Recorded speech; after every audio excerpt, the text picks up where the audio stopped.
As we certainly all know by now, Black Mirror Season 7 is here, and after binge watching the entire season, I have a lot to say. Welcome to Both Angle Reviews. For this week's video, I'm going to be reviewing Black Mirror's 7th season as a whole. Along the way, I'll be ranking all 6 episodes from worst to best from my POV. I gotta say, after watching the season, it's a great time to be a Black Mirror fan, because thankfully, it delivers some truly heartfelt and incredible episodes. As my Twilight Zone Black Mirror blend video from a few weeks ago shows, I was very excited to see this season, and I can honestly say I was not disappointed entirely, but there are some complaints I had that I'll touch on as I continue with my rankings and reviews. Without further ado, spoiler warning for Black Mirror Season 7, and let's begin. For the lowest spot at number 6, I have the episode titled Common People. In this story, a man's wife has some form of brain cancer and it becomes fatal, and during this time there's an experimental company that allows subscribers to utilize artificial synthetic brain material for themselves or loved ones that keeps them alive. This couple is lower on the economic totem pole, so as the episode progresses and this company starts ramping up costs and subscriber tiers, the husband has to resort to camming on self-torture sites in order to get enough money to essentially keep his wife alive. While yes, this episode is at the bottom of my list, I will say this episode has its moments and isn't all bad. I remember really enjoying the entire sequence where they dial up the wife's Serenity experience to the max. This scene, in my opinion, really captures what the heart of the story is and is very effective. What bothered me personally with this episode was the predictability and the premise. Thinking about the logistics of the company and how absurd it would be for said company to develop technology for a nearly perfectly fine synthetic brain, but having it bound to a radio tower style infrastructure. Like, you're 80% there. I feel like any company who was really centered around money would realize how unsustainable it is to try and develop infrastructure around the planet for tower service. Instead, just finish the product and commit to developing fully synthetic and working tissues. It just seems like a legal and logistical nightmare to me, and the holes of the premise were very distracting throughout the episode. For this reason, it ranks at number 6, and if I were to score this episode on a 1 to 10 rating system, I'd probably give it a 5 or a 6. Honestly, an episode getting a 5 or 6 being the worst is a really good sign for the season. I didn't really hate it, but it was just predictable and kind of just okay. For my number 5 spot, I put Bete Noir, or translated to Person I Dislike. This episode had me glued and completely immersed, until the end. I really loved how the flow of the story unfolded, and this episode really had me feeling gaslit as well, to the point where I legitimately paused and made for damn sure that that hat said Barney's and not Bernie's. Yes, I did rewind. Anyway, there was a lot to love about this episode, but especially Verity. Learning about the backstory, watching this character, questioning if we are being judgmental, second guessing if we are watching an untrustworthy narrator, really good stuff. The gaslight magnum opus. The story follows a food researcher who's doing well in her company, and suddenly, one day a taster by the name of Verity comes to try her new product. Over the course of the episode, we see the main character Maria haunted and suspicious over Verity's presence, which begins this psychological unraveling as Verity climbs the social and corporate ladder in Maria's company. We also learned that in high school, Verity was viciously bullied and a nasty rumor was started about her and a teacher who was the only kind person and friend she had at the school. It's kind of predictable that Maria was the one who started the rumor based on her uneasiness around Verity, but despite this, I was enjoying how the story progressed. Which then brings me to the ending of the episode. We discover that Verity, due to being a technological genius, had invented technology where she was able to alter any reality with her words and a button press, merging whatever reality she and everyone else is in into a multiversal, alternate universe abiding by her will. With this technology, she is choosing to enact revenge on all parties involved in her traumatic high school years. The way this is revealed and looking back to this character's presence in the episode was spine-chilling. We weren't crazy, she was changing reality. And now starts with my issues, and why this episode is lower on my ranking. The first thing. You mean to tell me that she had the capabilities to change reality by speaking words, and she simply just didn't choose to say, the events that happened in high school did not actually happen to me and I'm no longer traumatized. Then she presses the button and she is now healed from her trauma? Yeah, I mean, that's fine, we can let that go. But the second thing is when this complex and interesting character is just suddenly popped in the head by Maria, you mean to tell me that the technology in our smartphones can only detect our voices, but her reality-changing technology with a button can't detect or didn't get built with the voice detecting function?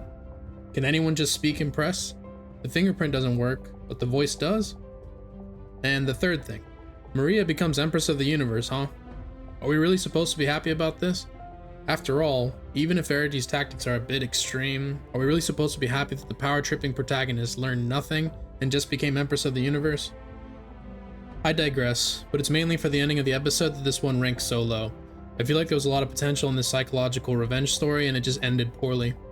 Despite the end, Verity as a character, twists and bends in the story, and the ideas presented make me rate this episode around a 7 out of 10. For my number 4 spot, I put the sequel episode of USS Callister Into Infinity. It was pretty cool seeing the continuation of this story. The episode was just a really fun and entertaining ride that felt like an action adventure at times. It kept many, if not all, the beats of the original episode back in season 4, while also giving us a fairly satisfying ending. What I really liked about this episode is the humor, the sets, and the beats the story takes. I really enjoyed imagining myself in Annette Cole's position, seeing a digital alternative version of myself, exploring the significance of consciousness and the factors that determine a valuable life. Another highlight is when real-world Annette gets hit by a car while talking to her boss. For the first time in a long time, I audibly gasped and was shocked it happened. Not sure why, but yeah, that one got me. Seeing this version of Robert Daly as well was a great time, and as an audience, I think we were all just a tad bit nervous seeing him interact with Annette on screen in the heart of the game. I love the themes of exploring nature versus nurture in this, questioning what made him into the man we saw in the original episode, while discovering that he still was that man. His loneliness and isolation affected him, but on an extreme godlike scale. Humor, entertainment, sci-fi, and an adventurous ride, but not a lot going on emotionally, makes you rank this episode about a 7.5 out of 10. It's fun, but it's just not profound. As we get into the later and better rankings, I want to preface that these are being ranked based on my own subjective opinion of what I like and what I don't like, and everyone is open to disagree or agree with the points I express throughout the video. For my number 3 spot, I put Plaything. For this episode, I really enjoyed that they brought back Colin Rittman, but he also didn't completely dominate the episode or the story. This episode follows an antisocial recluse. He gets arrested for attempting to rob a liquor store, and then becomes suspected of a murder. During the interrogation, our protagonist, Cameron Walker, explains all of the context of what led him to this moment. Something about this story and the ideas presented really hones in on a theme I've noticed across all of the episodes of Black Mirror Season 7, in regards to life, human and not human. It's about our odd assumption as humans that we are somehow higher or better because we are in one aspect of existence, the quote-unquote real world. As the episode continues, we see older Cameron unpack the story of his past and reveal that the Throngs, the beings gifted to him from Colin Rittman many years ago, are actually alive and he's been speaking with them through mind-altering drug use. Maybe it's the gamer in me, but I thought it was so cool seeing him buy new additions to hardware and storage space to enable this other life form to survive. The story just grabbed my attention stronger than the other episodes lower on my list. I found the ideas and narrative incredibly thought-provoking. Like when young Cameron kills Lump to protect the Throngs, I thought about how insane it would be to be in the Throngs' position, knowing there's a god to them, but that god is actually more flawed and lesser than them. But he's in control of life and death, of existence and non-existence, yet they just witnessed the barbarism of flawed humanity. Really interesting stuff in my opinion. I will say the reason why this episode is at this place in my list is, like other episodes, the ending, albeit cool, was super lackluster. I feel like for whatever reason we did not get to see a change in merge humanity with the Throngs, it just left for a very disappointing ending. I felt like if there was a little bit more shown about what the world looked like after this symbiotic merging with the Throngs, and it wasn't really up for interpretation, or empty, I would have enjoyed the episode as a whole more. Nonetheless, I would probably rate this episode an 8 out of 10. For my number 2, and probably most controversial opinion for this video, I put Hotel Reverie. I'll first start with the complaints I've heard so far and the things I didn't like. The acting for the protagonist was just not great. At times it was very wooden and unconvincing, and I'm not sure if this was on purpose, but I wasn't really interested in some of the scenes due to this. And now I'll explain what I did love about the episode. I love and was actually surprised at the premise. I really enjoyed how they merged the idea of a crew for filming and a techie editing design team all in one, and the idea of this kind of software in the future of filmmaking and AI. It made me imagine what it would be like to be immersed in all of my favorite Twilight Zone episodes and what the ramifications of this technology would be. The premise for this episode is that of an actress who wants to play the lead role in one of cinema's classic movies, Hotel Reverie. As a reboot, they hire a team to digitally recreate the movie and allow the actress to play her part with digital living persons from the original movie. It's because of this technology that we witnessed the actress fall in love with her co-star. This premise really sold me, and I enjoyed thinking about it as the episode unfolded. You know, I'm not really surprised that the top 2 choices on my list are about love themes, but I am surprised that the story between Brandy and Dorothy broke me. I found myself extremely emotional watching this episode because there's something so heartbreaking in witnessing these two characters fall in love the way that they did, and all of it being taken away with the press of a button. I imagine myself being trapped in a world with the love of my life forever, spending eternity with this person in love, immortal and uncaring of anything else but that person. And for it to suddenly be taken away like that, erased, everything about me in their mind gone. It was just so devastating for me. As you've probably already learned if you've watched my channel, media and stories that move me emotionally will always be my favorites, and this story affected me on such a deep level that I had to take a break when binge watching, and I honestly still don't think I've recovered. I'd rate this episode a solid 8 out of 10, and in the theme of emotional damage, let's talk about the last episode on my list, and number 1 pick for season 7 of Black Mirror, Eulogy. It's episodes like this that truly define what Black Mirror and storytelling is all about. Eulogy starts off with a man named Philip, who appears to be a hermit.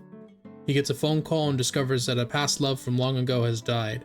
There's a eulogy program being sent out to anyone who might have known the deceased person, Carol. This program allows the user to process and relive memories through pictures, music, or just memory, and extracts them to be used for a funeral service. As soon as the premise was shown, I knew this was going to be a deeply moving episode. As the episode continues, we learn more about why Philip is so jaded towards these moments in time, and through technology, we start to learn that the stories we tell ourselves over and over are not always the reality, they're just our reality. We learn new things about Philip and the AI guide, who turns out to be the daughter of his lost love. We learn that his anger and resentment that's been held for so long might have been from a misunderstanding.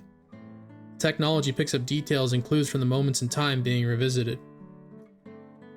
And in one of the most beautiful moments of Black Mirror history, we see him finally get to remember and see the face of his past love, and the song she wrote for him. We learn that she still loved him and left him a note explaining why she acted in a way that devastated him so many years ago. In his anger and pain, he missed the note and didn't get to read until many decades later upon her death. Love is a beautiful thing that can leave us devastated, scarred, and alter our life course so drastically. It's fragile, it's delicate, it's realer than real, and it's tender. Love is also the choice to accept pain. This episode is a masterpiece in capturing all aspects of love, humanity's flaws in love, and the beauty love brings to our life. And if you only watch one episode of the season, please let it be this one. It's for these reasons that I can confidently give this episode a 10 out of 10, and it's the best episode of the season. Throughout the years, we've seen a mixed bag when it comes to Black Mirror. We've seen some really unforgettable stories and a lot of swings and misses. Overall, for this 7th season, Black Mirror is back, and it's worth the watch. Despite having some downs, there's some really big ups that get me excited and anticipate the future of the franchise. I was beginning to worry, but yes, the creators of Black Mirror still do know how to tell compelling stories. Thank you for watching. Let me know what you thought of the episodes and the season in the comments below, and as always, sharing and subscribing is greatly appreciated.